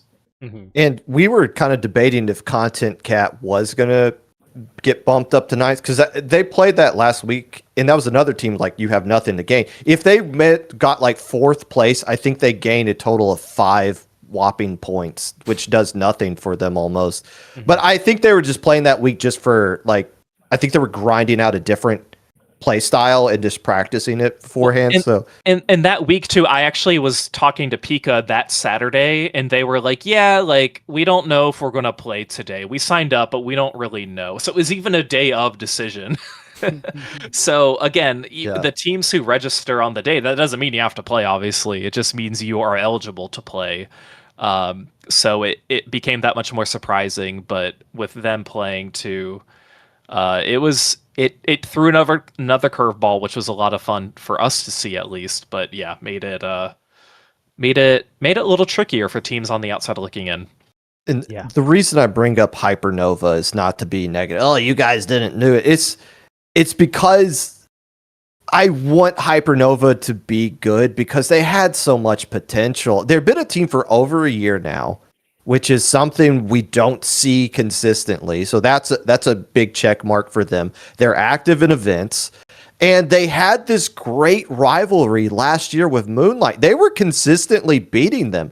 Like they were the reason Moonlight couldn't get these rematches with FT Win and like Starburst and Milky Way, because Hypernova kept blocking them earlier on in the winter side of things. They beat Moonlight at Riptide off stream on a game 5. It went to game 5. When was the last time Milky Way lost off stream at a LAN? Yeah. Probably never. They lose on stream because they're playing against the top teams, and Hypernova is one of them. And by the way, that's just the side team. That match should have been on stream regardless of whatever else they had on. But Hypernova just has so much potential, and it's frustrating that they're not one of the top 8 teams because I don't know. I mean they played. Obviously, they had roster turnover. I just really wanted to see them rise up, and they just didn't accomplish that this season. Yeah. It's like you said, it's tragic. But I mean, I know they've undergone a lot of roster changes, and I mean, trust me, roster changes is not hard, especially when you have no real obligation to a name or a team or anything like that. I mean, people do pickups all the time. When you're able to do that, that's impressive, and you're doing that outside of a big league like this. That's impressive. I really commend them for sticking it together, and it is tragic because I'm always like in the back of my mind thinking like, oh, they'll make it, it'll be fine. But it's like it is tragic when I saw the final thing. I'm like, man, they're just not there. Like, dang, it's this close too, this close. But yeah, I mean, I wish them the best. I mean, genuinely going forward into like more tournaments and everything. I hope they bounce back. I want to see them like make a comeback there and really show that they could still make those top 4s like they were consistently doing last year, for sure. And it's rough. It's rough. I don't know really how to feel about it, to be honest, because it's tragic. It is tragic there. But yeah, I mean, I feel like the one big thing is just like I am so happy this playoffs is fully streamed. Let me just say that is my favorite thing. Or I'm assuming so, right? It's still 2 days. Okay. Yeah. Okay. So like I love it because you guys are talking about like all these little intricacies within like, yeah, obviously we know like top 3 is actually interesting. We talked about it. Shaq, you mentioned it. You were giving the insider scoopers like, whoa, most people don't even think it's going to be like fully there. And you could give us a little bit more about that. But like, you know, top 3 is interesting this time around a little bit more than usual. I mean, top 3 was interesting last time, but that's because we didn't expect that to happen really, that the top 3 would, you know, Moonlight would come out like that, come out swinging. But like even this time around, like a lot of the lower seeds in that top 8 are very competitive with each other. They're throwing blows back and forth, and it's interesting to see where it is. It's these back marker, I guess if you want to say that I've been watching a lot of racing lately, or just middle of the pack teams, or just kind of like middle of the pack in terms of top 8. Like they got a lot going on, a lot of storylines, a lot to prove, and I'm excited to see every single game with that. I wish we could see like every single. I know it'd be impossible to do, but I'd love to see every single game of Top Gun if possible, because these storylines happen, these individual matches matter because every point matters, and in an alternate reality, I'd love to see every game not streamed live, but like at least like recorded to the side, kind of like the rerun series. It is like you guys said, like the storylines aren't always at the top. The storylines are sometimes just in the middle that you're not even paying attention to because you're too focused on the top. Yeah. Every match is streamed for the Top Cut. Mm-hmm. Oh, for Top Cut? Yeah, for the top 8 teams, every single match will be streamed. Oh no, I meant during the regular season.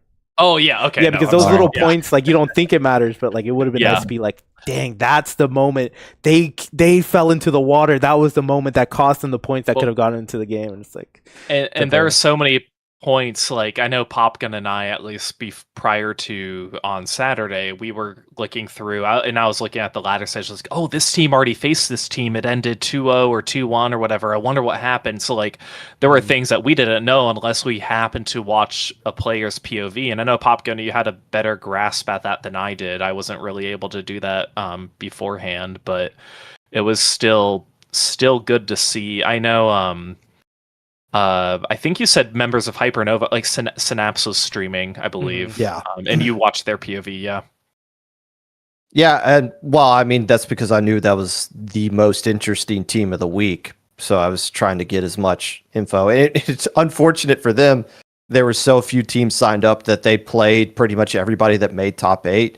So it gave us a good insight of like, okay, here's what these top 8 teams are going to be like, because I watched them play against Hypernova a little bit earlier there.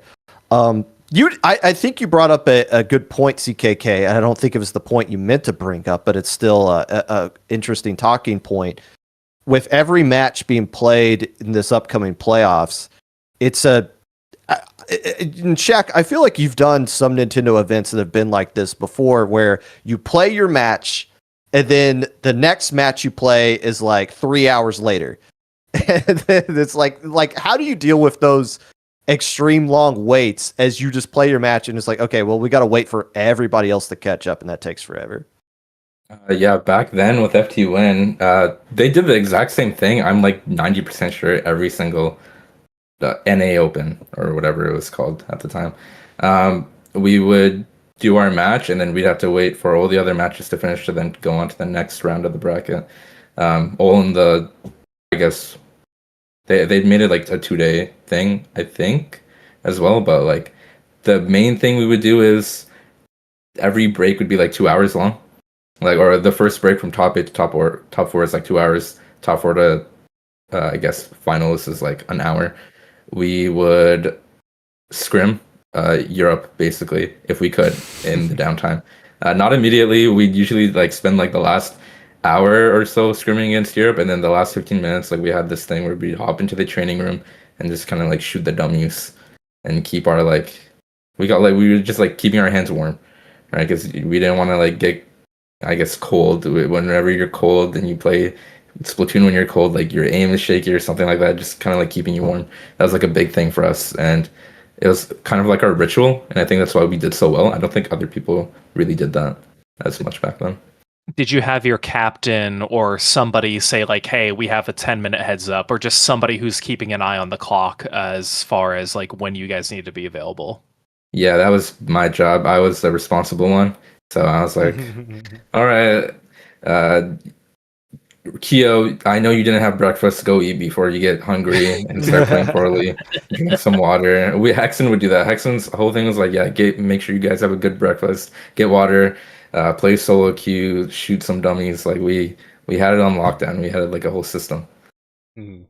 Yeah, that's what's up, and that's good to hear. Honestly, I'm a little more curious too, because kind of going into like what is the experience like in that kind of thing. So like, what would you say you prefer? Do you like having those times of downtime to kind of see who you're going to go up against watch the footage kind of during, because you said it was only the last hour that you're like, okay, I'm gonna practice. I'm gonna make sure my hands are warm. We're gonna get like this thing where let's try this one last thing to really figure it out. Kind of hitting the garage and adding those little upgrades.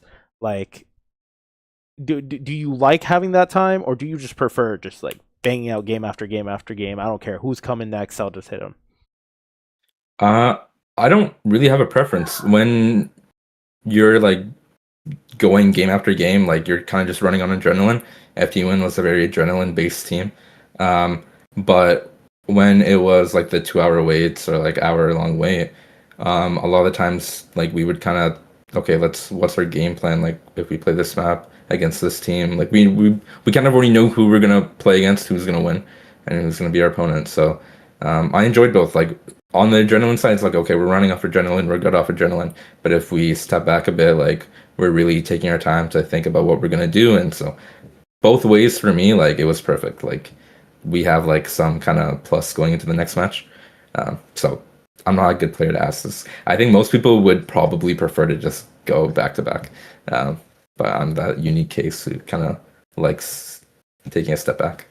Yeah, that makes sense. That makes sense. I think that makes sense. I think a lot of players are already accustomed to that back to back. Let's play it. Let's play the next one, and you don't get that nice little long break until you win winners finals. Otherwise, you're playing. You're just gonna be playing. Makes sense. That makes sense. And that's, if anything, that's the one you do want to, before going to grand finals. That's the one you do want to be watching, waiting around for, and really making a game plan for. So that makes sense 100%. And I know we didn't talk too much about the top three because we kind of talked about it a little bit, but give us a little bit more of an inside scoop. Like what's going on through people's heads, especially in the top level scene, who know these players a little bit more. You know, I know Falco and Popgun, I'm sure you two could talk ages about it by what you guys have seen, and these are players that have been on stream many times. But like, what's happening in the rumblings behind the scenes, especially being on a team that's like kind of took a step back and is just watching everything, occasionally playing, maybe scrimming and everything. Like, what's the consensus there? Give us a little bit of inside scoop.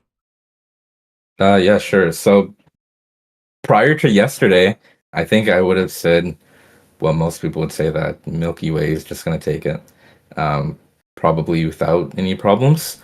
But after talking with some of the FT1 group, they are worried for Milky Way because Heavy got nerfed, which indirectly buffs Dooley. We talked about that a little bit. Goss is the best shooter. Dooley, any shooter, like he's the best right now that we have, and he's probably his best weapon in general is just Gal, and that's what he plays for Cream Soda. And another thing is, Milky Way has already historically been bad against Gal, and they can't get practice against any Gal players. I'm not saying anything, but the Gal teams aren't scrimming Milky Way lately. So yeah. It's not looking the best in terms of their practice against what they historically struggle with against. That would be like the top two. And then I don't know if this is like a hot take. I feel like Content Cat could be top three. Okay. Like I think that what most people are gonna say is Enemy, but like I think Content Cat on a good day can take it. Like over Enemy or over Cream Soda? I think that over Enemy. Okay, over Enemy. Okay. Also, Moonlight's in the mix too. Like, let's not forget. Oh yeah, their playoff prowess like, can never be ignored. I think Shaq's onto something though. Didn't Content Cat beat Moonlight a couple of times during the regular season, like an actual top 8? I think they did earlier on. Yeah, the way I'm going off is that Moonlight. I think Moonlight hasn't been playing as much in general. Like their whole thing, Moonlight's kind of been like this overall, where they've kind of been inconsistent, and I think that's because they take a lot of big breaks from tournament to tournament, and that kind of was being fixed maybe like a year and a half ago. They're kind of getting pretty consistent with things, but it's kind of shown up again, or I think they're maybe not playing as much together or just solo queue or whatever. So I think that's kind of affecting them a lot, and I think Content Cat, not that they've been playing a lot more, but also like their weapons are great and they work really well together, and they're the only team that plays like that. If you're not practicing against them, you don't know how to deal with them.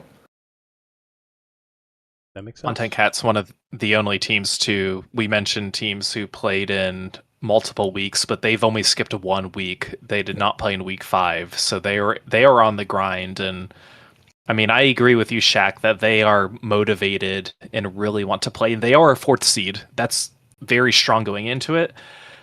I just don't know how I see how they're going to compete against Heelbook and Duck Motif. In particular, we haven't talked about Duck Motif at all in this cast too. But go on. Before we get into them, and that's a fair thing to bring up. You mentioned Content Cat's the 4 seed. That's the problem. That means they have to play Milky Way round 2. Even if they find a way to get past, they play Moonlight to start off with. Yeah. And if they beat them, they play Milky Way. Milky Way has like destroyed. Now they've beat up everybody. There was like one weekend across the NA League and I think a Global Gauntlet qualifier or something where like Pika was like 0-12 against Milky Way in general. It's just like, oh gosh, this isn't fun. So that will likely knock them down early. And then who would they go up against? Probably like an enemy or something like that. So yeah, like their road to a top 3 would be. Well, I mean, there's no easy path if everybody's here, but like they're going to be. They got a tough schedule right out the gate. No, this is a topic I wanted to bring up, and I know we don't have much time going on, but of the top 8 teams, CKK, if you want to bring out that graphic again too with the 8 teams, which of the 4 matches is going to be the most competitive? Because my bet is going to be the Heelbook enemy match. I think Moonlight can take Content Cat, but I think Heelbook and enemy is going to be the marquee matchup that we're going to see potentially game 5. Yeah, I'm interested in seeing that one, truthfully, because I think they're. I mean, I know like for throughout the weeks, these games. It's more of an endurance game. People say it's an endurance game. It's about just having a good formula to get through these. But once you get to playoffs, this is where you could really start incorporating strategy. There's only a few teams that are just going to diff you outright. They're just like, they are shooting better than you. They're positioning better than you. But you don't have that as much right now within the playoffs. Like everyone's a lot closer in skill level. Everyone has a lot more time to watch your VODs. You have 2 weeks to prep. You know who your first round matchup is going to be at this point, for the most part, or at least have a general idea of who it's going to be. I think, especially like you guys mentioned, like Content Cat. I think, again, I haven't watched the games too much, but they seem to be there mechanically. I think they are going to have to pull out the stops, really abuse the fact that we're in a new meta. They need to like create some kind of strategy to really like break through their first game, because otherwise it's going to be a rough losers and you don't know who's going to fall at that point. Your first game is the only game you know 100% sure, like, this is who I'm going up against and this is what I need to prep for and this is what we need to throw at them, or else we're making a really long losers run, at least that's how I'm viewing it. But what do you guys think? No, I think I agree with you. I was going to comment on the fact that I don't know if I've seen Heelbook play against enemy. I mean, they played in, I think, 2 or 3 weeks together. So I'm sure they played against each other before. But yeah, I kind of completely skipped them over because I haven't really seen them play against a team like enemy before at all. I think mainly I was just focused on Content Cat and Moonlight because I think they've played before. They've had kind of back and forth. But yeah, I think Falco's got a good point. Like, the most competitive match could end up being enemy against Steelbook. Yeah, that's going to be the match to watch, I think, as well. I think that's going to be an interesting one because, again, like Heelbook, we already said it. They're coming out of the gate swinging, at least for regular season. They're like, we're not going to be like, oh, we just barely made it out of top 8. We're not going to struggle in ladder. Like, they're here to fight. They're doing good. I mean, some of their weapons got nerfed. That's a little unfortunate, but like, yeah, it's gonna be interesting to see. And enemies, I mean, they're no schmucks. They really aren't. So it would be a highlight win for Heelbook if you're like the person that likes to root for the underdog. The stock's there. I don't know the over under. I don't know, but like. So I can tell you that Heelbook did play enemy in week 6 in round 1, I believe, and enemy did win that set. So. 3-0? I mean, 3-1. 3-1. Okay, see there. I think there's a chance with enough prep time, enough like worrying about it, because like we already said, enemy has bigger fish to fry. Like I'm sure they're not thinking too much about that first Heelbook set. I mean, obviously they need to win it, but like you have Cream Soda and you have Milky Way you need to prove yourself against, and then you also have like other players like Content Cat that you're gonna have to deal later in the bracket anyway. Like if I were to choose my ideal bracket path and I started doing prep work there, I would not be too worried about the heal book one. And even though it is a hard one, it's not an easy one. But like, it's I don't know. The heal book has a chance if they do their research. I think so. It but just like, sucks going to losers after round one. Like Yeah.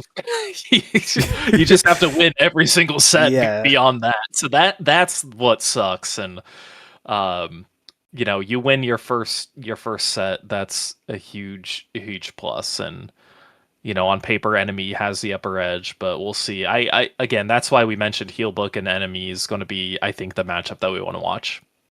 Yeah, yeah, and I'm kind of curious because I haven't heard a lot about it. I mean, I'm looking at the results here. I mean, how's Scuba doing? Because I heard about that team. I was like, oh, they got a little bit of firepower going here. But like, I mean, obviously going against Milky Way first round is not going to be good. But like, do you think they have a potential for a losers run? Is my question, or at least just to like do damage in losers? Because I don't know. It seems like they have power, but they haven't been shown it in these top cuts. Is there a chance?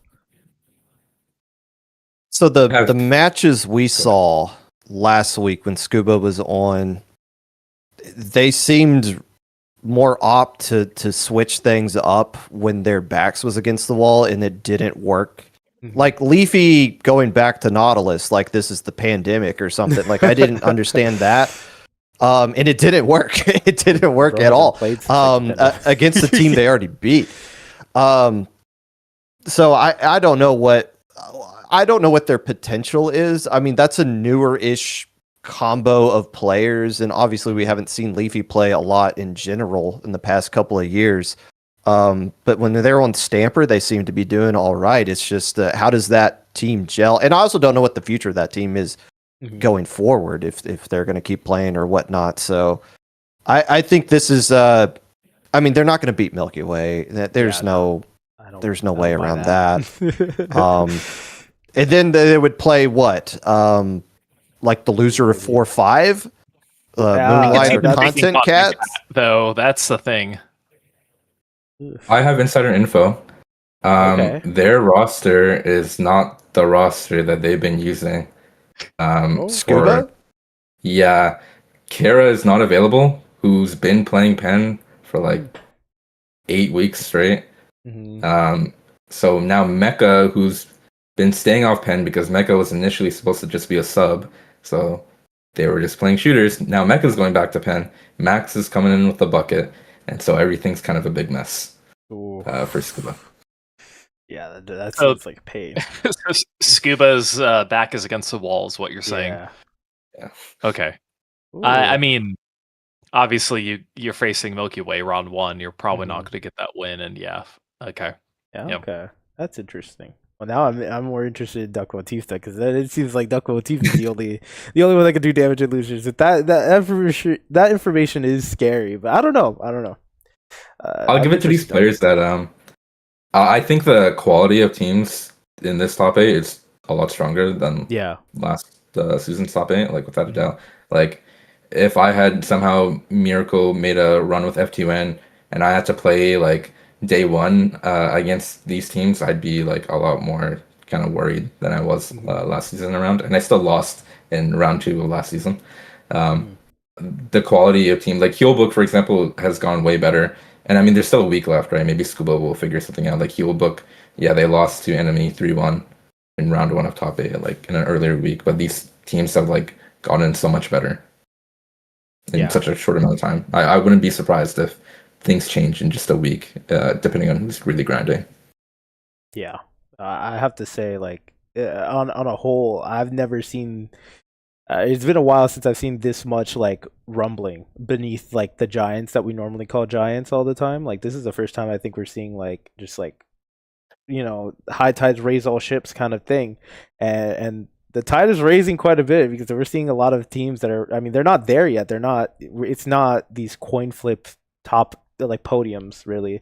We're not there yet, but like these teams they're stepping up and now they're like fighting each other. They're slinging poo at each other essentially. They're here to fight. So like I don't know. I think it's interesting to see, and I think we should because you mentioned it, Falco. Like, what? Because I want to end off with them. How does Duck Motif look? We talked about every team. Didn't talk too much about Duck Motif. How are they feeling? I mean, the numbers look good. The numbers look good. They played a lot. They have a lot of experience. Like, how are we looking there? Yeah, the numbers they do look good, but they're just one of those teams where we never know how they're going to show up when they play. Again, they've played in 7 of the 8 qualifiers that actually count for points, but they are a strong team, and I think they're at the mercy of really what cards are dealt to them too. And they're facing Cream Soda first. I don't think they can get the win against Cream Soda in round 1. And of course, you're going in the losers bracket then, so like it's hard, and that's just how it is. Are they going to win 1 or 2 rounds in the losers bracket? It's very possible, but I think they're a top 5 team. I don't think Duck Motif is beyond a top 5. They trade a lot with Moonlight. They trade matches with them. Their last time they played them, week 7, they lost to Moonlight in game 5, but they've beaten them earlier too. Last season, they were beating Moonlight all the time. It was crazy what they were able to pull off then. But yeah, you're right, Falco. They're very inconsistent with what they get. I mean, we commentated. We didn't commentate them last week because they got swept. No, we were surprised. I brought that up on stream. I was like, we didn't even talk about Moonlight, or sorry, Duck Motif. We didn't stream them. Like, what is going on? They got swept by the Div 1 champs. I was like, oh, okay.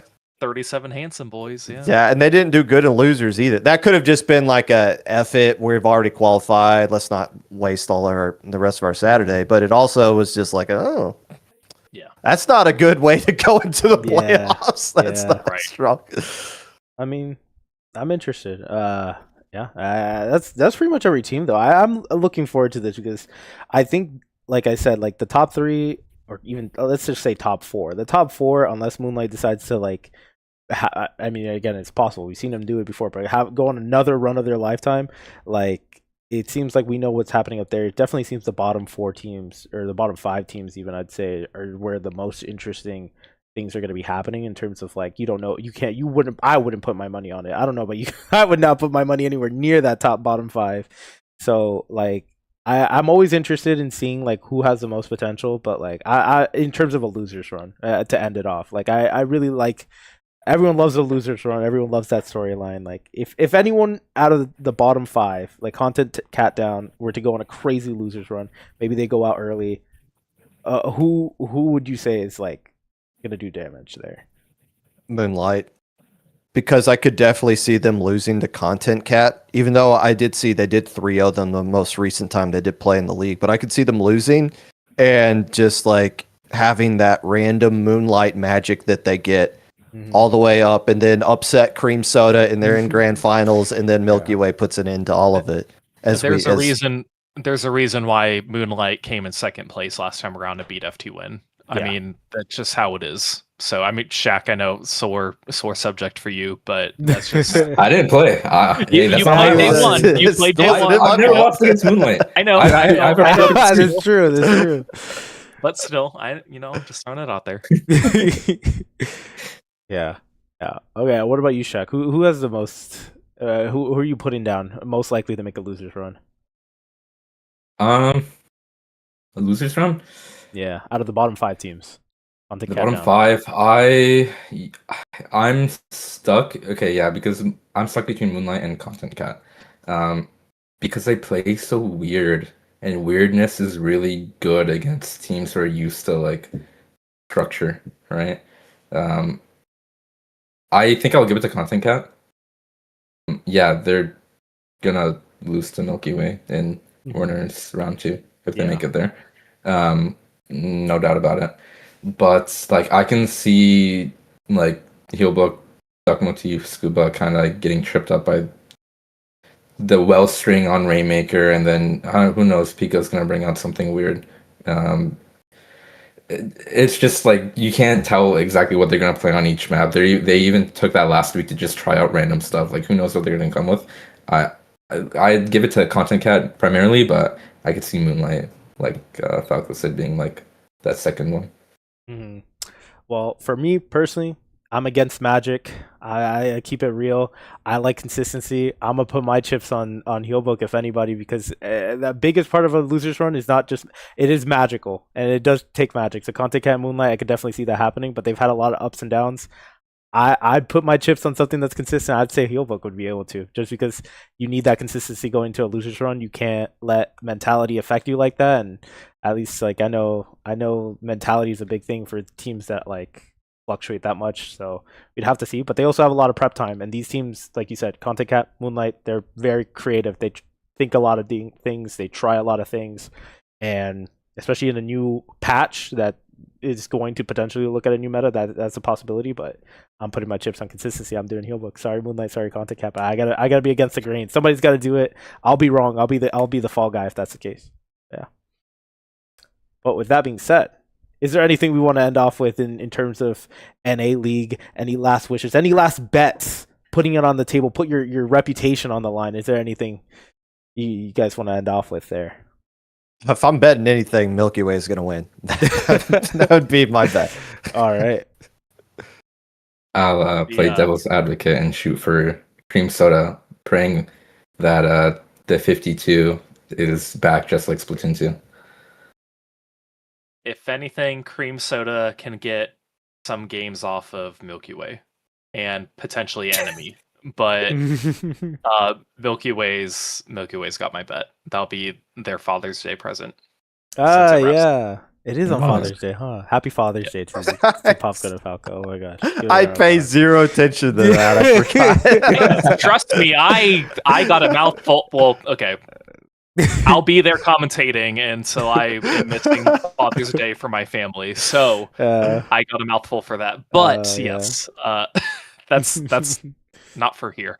Anyways, and lastly, I'm gonna go with Shaq because I've seen Jared complain too much about this 0.148k comp, this 96, 52, and E leader.